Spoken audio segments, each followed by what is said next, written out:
Did Reno Omokri start all of this? Did he bring the Nigerian government to the international community to expose them? In the escalating tensions between the United States and Nigeria over what is being described as Christian genocide in Nigeria, former presidential aide Reno Omokri has emerged as a highly controversial figure.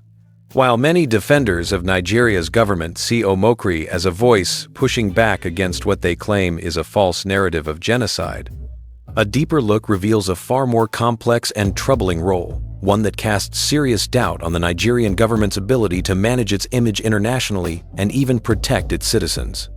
Reno Omokri has publicly dismissed claims of Christian genocide in Nigeria as inaccurate and misleading, arguing that no deliberate state-sponsored campaign against Christians exists.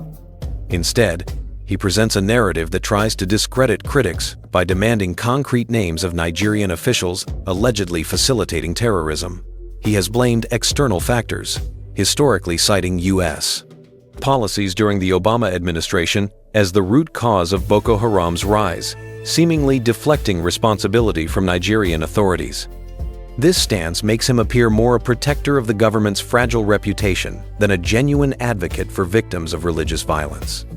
Despite his denial of a genocide, Omokri has invited and amplified campaigns and social media movements that have drawn significant international attention to Nigeria's security failures, movements that, ironically, also put the Nigerian government under glaring global scrutiny. This raises the question: did Omokri inadvertently, or otherwise, trigger the international spotlight and U.S. threats that have since followed? To complicate matters, attempts at what some have called a revolution online, initially fueled by voices Omokri supported or inspired, have faltered spectacularly. The digital activism movement he helped galvanize showed promise, but ultimately collapsed under accusations of mismanagement, lack of clear leadership, and personal grievances taking precedence over national interest. This failure reflects poorly on those behind it, suggesting a careless or grandstanding approach rather than calculated political strategy. The Nigerian government, meanwhile, appears trapped between defending its international image and addressing a violent reality it has long struggled to control. Omokri's narrative, intended to shield the government, exposes how poor governance and denial have contributed to Nigeria's current crisis.